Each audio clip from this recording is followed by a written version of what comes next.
السلام عليكم ورحمة الله تعالى وبركاته داود أبوسو دوada muuqaalkeeda cusub hogaamiyaasha muslimiinta Mareykanka oo ka kala socda 6 gobol ayaa wacad ku maray inay abaabul doonaan bulshooyinka Islaamka si ay ugu soo horjeesadaan dib u doorashada madaxweynaha Mareykanka ee Joe Biden. Waxa ay sheegeen in go'aankan ay qaateen kadib markii ay arkeen in Joe Biden uu taageero u fidinayo dagaalka Israa'iil kadib dagaalka ay ku qaaday marinka Gaza. hogaamiyaasha muslimiinta Mareykanka sidoo kale ma aysan shaacin musharax ay codkooda siin doonaan doorashada soo socota ee dalkaasi 2024ka. gobolada ugu xoogan ee bulshada muslimiinta ay ka wadaan abaabulka ka dhanka ah madaxweynaha Biden waxaa ka mid ah kuwii u horsaday inuu ku guuleysto doorashadii hore. mucaaradnimada ka imaanaysa bulshooyinkooda muslimiinka iyo kuwa carabta Mareykanka ah ayaa caqabad ku noqon karta wadada dib doorashada madaxweynaha Mareykanka doorashada sanadka soo socota. Jaylan Hussein oo ah gudoomiyaha golaha xiriirka Mareykanka iyo Islaamka ee Minnesota ayaa ku sheegay si jirayd uu ku qabtay Michigan mar wax laga weydiiyay go'aanka ay ka qaateen ayuu sheegay inay haystaan qorshayaal badan oo miiska u saaran si uusan dib ugu guuleysan madaxweynaha haatan haya ee Joe Biden. ma taageerayno madaxweynihii hore Donald Trump ayuu yidhi isagoo intaa ku sii daray bulshada muslimiinta ay go'aan ka gaari doonaan musharax ay dhisi doonaan doorashada soo socota.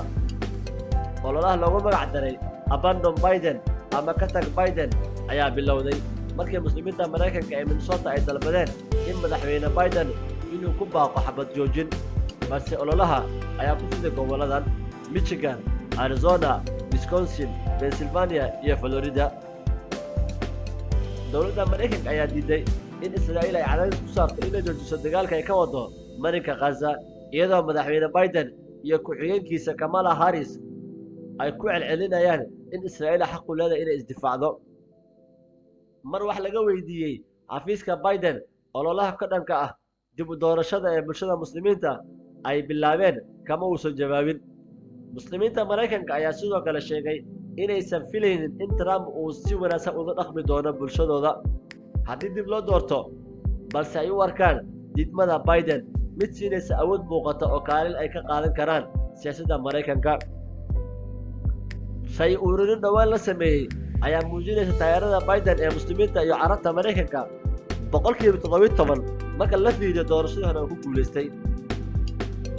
waxaa jira gobolo si weyn looga xisaabtamo codadka bulshada muslimiinta ah, waxaana ka mid ah gobolka Michigan oo doorasho hore dib u fiican Biden kaga guuleystay. waxaa halkaas dawladda carabtu ka tahay 5% codadka laga bixinayo. gobolka Wisconsin waxaa degan ku dhawaad 25,000 codbixiyaal oo muslimiin ah, waxaana doorashadii hore uu Biden ku guuleystay ku dhawaad 20,000 oo cod, sida uu sheegay dhakhtar matalaya bulshada muslimiinta ee gobolkaasi. waan bedeli doonaa codka aan markii hore siinay Joe Biden ayuu hadalkiisa ku yidhi. gobolka Arizona oo uu Biden ka helay ku dhawaad 10,500 cod waxaa ku jira in ka badan 25,000 codbixiyaal oo muslimiin ah, sida ay shaacisay xarunta siyaasadda socdaalka Mareykanka ee jaamacadda California San Diego.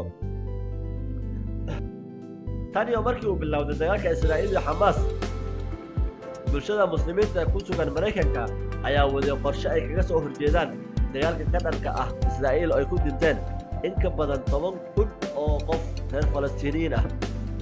aad u mahadsanid daawadayaal.